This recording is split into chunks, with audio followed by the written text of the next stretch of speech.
پھر جی امام غزالی رحمۃ اللہ علیہ 5ویں صدی ہجری کے نصف اول تک امت مسلمہ میں کئی کلیدی مباحث کا آغاز ہو چکا تھا۔ امت فرقہ بندی کا شکار تھی اور سیاسی طور پر تنزل کا آغاز ہو چکا تھا۔ حکمران طبقوں کے عیاش زندگی اور خود غرضانہ لڑائیوں کی وجہ سے عوام تباہ حال تھی اور ان کا فنون کا زور تھا، جو شاہی درباروں میں قدر و منزلت رکھتے تھے مگر اخلاق و تمدن کے لیے غارت گر تھے۔ یہ حالات تھے کہ جب 5ویں صدی کے وسط میں امام غزالی رحمۃ اللہ علیہ پیدا ہوئے۔ آپ نے ابتدا ہی میں اس طرز تعلیم حاصل کی جو اس زمانے میں دینوی ترقی کا ذریعہ ہو سکتی تھی۔ دنیا کی سب سے بڑی یونیورسٹی نظامیہ بغداد کے ریکٹر مقرر ہوئے اور عبادات و ریاضات سے اپنی روح کو صاف بھی کرتے رہے۔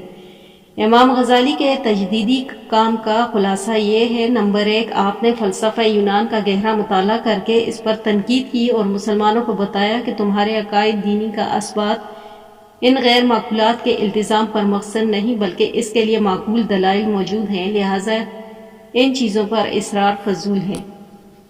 نمبر 2، آپ نے اسلام کے عقائد اور اساسیات کے معقول تعبیر پیش کی جس پر کئی صدیوں تک معقولات کی بنیاد پر کوئی اعتراض نہ ہو سکتا تھا۔ نمبر 3، انہوں نے اپنے وقت کے تمام مذہبی فرقوں اور ان کے اختلافات پر نظر ڈالی اور پوری تحقیقات کے ساتھ بتایا کہ اسلام اور کفر کے امتیازی سرحدیں کیا ہیں۔ نمبر 4، آپ نے دین کے فہم کو تازہ کیا، تقلید و جامت کی سخت مخالفت کی اور اللہ و سنت اور رسول صلی اللہ علیہ وآلہ وسلم کے چشمہ فیض کی طرف پھر سے توجہ دلائی۔ آپ رحمۃ اللہ علیہ نے اس نظام تعلیم پر تنقید کی جو بالکل فرسودہ ہو چکا تھا اور تعلیم کا ایک نیا نظام تجویز کیا۔ نمبر 6، آپ نے اخلاق عامہ کا پورا جائزہ لیا۔ آپ کو علماء و مشائخ اور امراء و سلاطین عوام سب کی زندگی کا مطالعہ کرنے کے خوب مواقع ملے۔ آپ رحمۃ اللہ علیہ نے ہر طبقہ کے اخلاقی حالات پر تنقید کی، ایک برائی کی جڑ اور اس کے نفسیاتی اور تمدنی اسباب کا کھوج لگایا۔ نمبر 7، آپ نے اپنے عہد کے نظام حکومت پر پوری آزادی کے ساتھ تنقید کی اور حکام وقت کی اصلاح کی طرف براہ راست توجہ دلاتے رہے۔ امام ابن تیمیہ امام غزالی کے 150 برس کے بعد 7ویں صدی کے نصف آخر میں امام ابن تیمیہ پیدا ہوئے۔ یہ وہ زمانہ تھا جب دریائے سندھ نے فرات کے کناروں تک تمام مسلمان قوموں کو تعطیری غارت پامال کر چکے تھے۔ علم اور تہذیب کے تمام مراکز تباہ ہو چکے تھے اور مختلف فقہی مذہب مستقل دین بن گئے تھے۔ امام ابن تیمیہ قرآن کریم میں گہری بصیرت رکھتے تھے، حدیث، علوم و عقلیہ، منطق، فلسفہ اور کلام پر گہری نظر تھی۔ ابن تیمیہ کے تجدیدی کارناموں کا خلاصہ درج ذیل ہے۔ نمبر 1، آپ نے یونانی منطق اور فلسفہ پر گہری اور زبردست تنقید کی اور ان کی کمزوریوں کو اس طرح نمایاں کر کے دکھایا کہ عقلیات کے میدان میں اس کا تسلط ہمیشہ کے لیے ختم ہو۔ انہوں نے اسلام عقائد اور حکام و قوانین کی تائید و عقل عام اور ایسے دلائل سے پوری کی جو زیادہ فطری، زیادہ مؤثر ہیں اور قرآن و سنت کے مطابق ہیں۔ تقلید جامت کے خلاف آواز بلند کی، اجتہاد کے مختلف اسباب کا سرِنو جائزہ لیا۔ انہوں نے بدعت اور مشرکانہ رسوم، اعتقادی و اخلاقی برائیوں کے خلاف جہاد کیا اور اس سلسلے میں بڑی مصیبتیں اٹھائیں۔ مجدد الف ثانی شیخ احمد سرہندی 7ویں صدی میں فتنہ تاتار نے ہندوکش سے اس پار کی دنیا کو تو بالکل ہی تخت و تاراج کر دیا، مگر ہندوستان اس کی دست برد سے بچ گیا۔ ہندوستان میں بھی وہ تمام خرابیاں پرورش پاتی رہیں جو خراسان و عراق میں تھیں۔ اہل دولت کی عیش پسندی، اہل اقتدار کا جبر و ستم، احکام خداوندی سے غفلت اور دین کی صراط مستقیم سے دوری، رفتہ رفتہ نوبت اکبر بادشاہ کے دور حکومت تک پہنچی جس میں گمراہیاں اپنی حد کو پہنچ چکی تھیں، جس نے اپنا نیا مذہب دین الہی کے نام سے ایجاد کیا جس میں ہندو، بدھوں اور عیسائیوں کے عقائد شامل تھے۔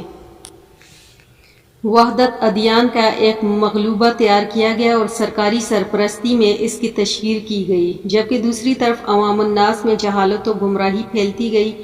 علماء اور صوفیاء نے اپنے صحیح کردار ادا نہ کیا اور وحدت الوجود کے ایک نیا اور غلط تصور نے پذیرائی حاصل کی۔ یہ حالات تھے کہ جب اکبری دور کے ابتدائی ایام میں شیخ احمد سرہندی نمودار ہوئے۔ ان کی تعلیم و تربیت ایسے بزرگوں میں سے تھی جن کا شمار اس دور کے صالح ترین اصحاب میں ہوتا ہے۔ حضرت باقی باللہ سے فیض حاصل کیا جنہوں نے آپ رحمۃ اللہ علیہ کے بارے میں ایک دوست کو لکھا کہ حال میں مدینہ میں ایک ایسا شخص شیخ احمد نامی آیا، انہوں نے ذی علم ہے، بڑی عملی طاقت رکھتا ہے۔ چند روز فقیر کے ساتھ ہی اس کی نشست برخاست ہوئی۔ اس دوران میں سے اس کے حالات کا جو مشاہدہ ہوا، اس کی بنا پر توقع ہے کہ آگے چل کر یہ ایک ایسا چراغ ہوگا جو دنیا کو روشن کرے۔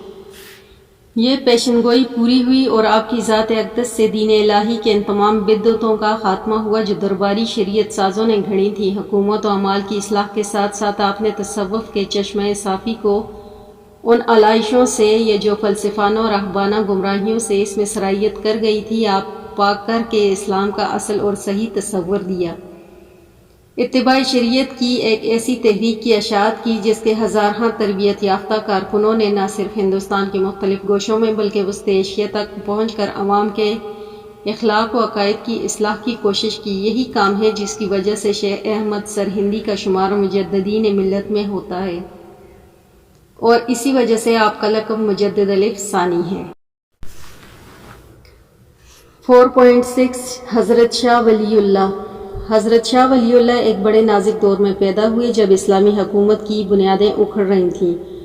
سیاسی طور پر مسلمان کمزور ہو رہے تھے اور مذہبی روحانی سطح پر جمود طاری تھا۔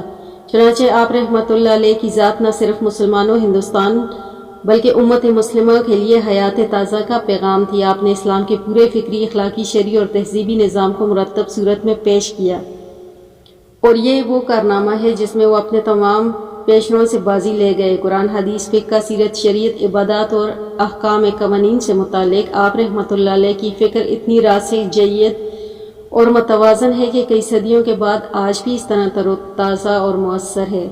آپ رحمۃ اللہ علیہ کا سب سے بڑا کارنامہ یہ ہے کہ آپ نے امت کو براہ راست قرآن سے جوڑنے کی کامیاب کوشش کی۔ اس کے لیے آپ نے قرآن کا فارسی ترجمہ بھی کیا اور قرآن حکیم کی تفسیر کے اصول بھی مدون کیے۔ الفوز الکبیر فی اصول تفسیر، جو پورے تفسیری ادب میں شاید اولین کاوش ہے، یہ کتاب قرآن فہمی میں سنگ میل کی حیثیت رکھتی ہے۔ آپ رحمۃ اللہ علیہ نے جدید کلام کی بنیادیں رکھیں جس میں قرآن کے طرز استدلال کو بنیاد بنایا گیا، اس طریقے سے استفادہ کیا گیا کہ جو نبوت سے ہم آہنگ ہے۔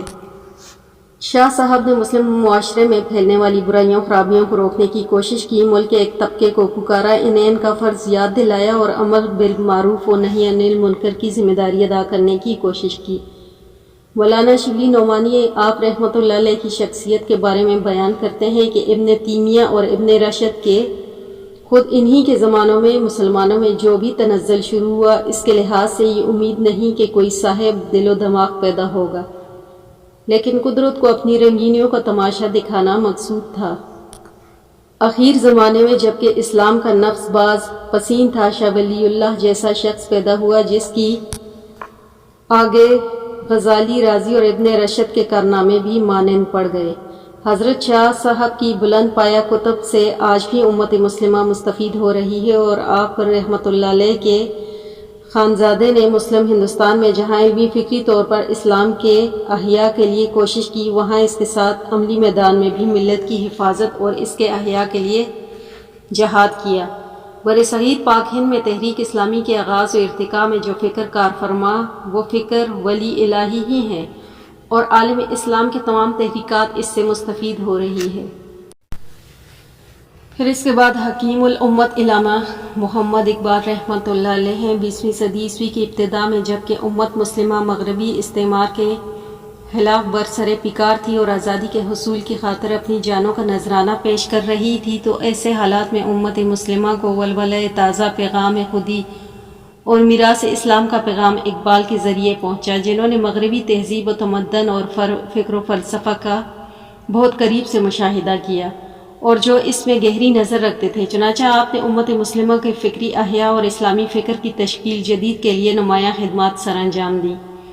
اقبال کے نزدیک اس دور میں زوال امت کا واحد سبب مقام مصطفیٰ صلی اللہ علیہ وآلہ وسلم سے لا علمی اور بیگانگی ہے۔ فرماتے ہیں کہ عصر ماما راز بیگانہ کرو، اس جمال مصطفیٰ بیگانہ کرو، اور ایک اور مقام پر اس سبب کو یوں واضح کرتے ہیں کہ تاشعار مصطفیٰ از دست رفت، قوم رار منز بقا از دست رفت۔ اس لیے علامہ اقبال کے نزدیک جب تک مسلمان رسول اللہ صلی اللہ علیہ وآلہ وسلم کے ساتھ اپنے تعلق عقلی اور تعلق اعتقادی کو تعلق عشقی سے نہیں بدلتے، اس وقت تک اپنی عظمت رفتہ کے حقدار نہیں بن سکتے۔ اس لیے اپنی فکر کا خلاصہ اور معرفت کا نتیجہ ان الفاظ میں بیان کرتے ہیں کہ قوت عشق سے ہر پست کو بالا کر دے، دہر میں اسم محمد سے اجالا کر دے۔ نیز فرمایا کہ درد دل مسلم مقام مصطفیٰ است، آبروئے ماز نام مصطفیٰ است۔ اس کے علاوہ علامہ اقبال نے عالم اسلام کو اپنا پیغام میں جس چیز کی طرف توجہ خاص کیا وہ مسلمانوں کو کھویا ہوا سیاسی غلبہ و اقتدار دوبارہ حاصل کرنا تھا۔ اقبال چونکہ جلوہ و دانش و فرنگ کے محرم راز تھے، اس لیے انہوں نے چن چن کر ان اسباب کی نشاندہی کی جن کی وجہ سے امت مسلمہ ایک عرصہ سے پستیوں کی طرف جا رہی تھی۔ اقبال رحمۃ اللہ علیہ نے مسلمانوں کو اس کے روشن مستقبل کی نہ صرف امید دلائی بلکہ ان کی فکر بیاباں کی شب و تاریک میں قندیل راہبانی ثابت ہوئی، اور بر صغیر کے مسلمان ان کے دیے ہوئے نظریے کو عملی جامہ پہنانے کے لیے اٹھ کھڑے ہوئے اور پاکستان کی شکل میں ایک آزاد ملک حاصل کرنے میں کامیاب ہو گئے۔ الغرض آپ رحمۃ اللہ علیہ کے ان پاکیزہ خیالات اور خالص اسلامی افکار نے نہ صرف بر صغیر و پاک و ہند بلکہ پورے عالم اسلام کو حیات تازہ بخشی اور عالم اسلام کے فکری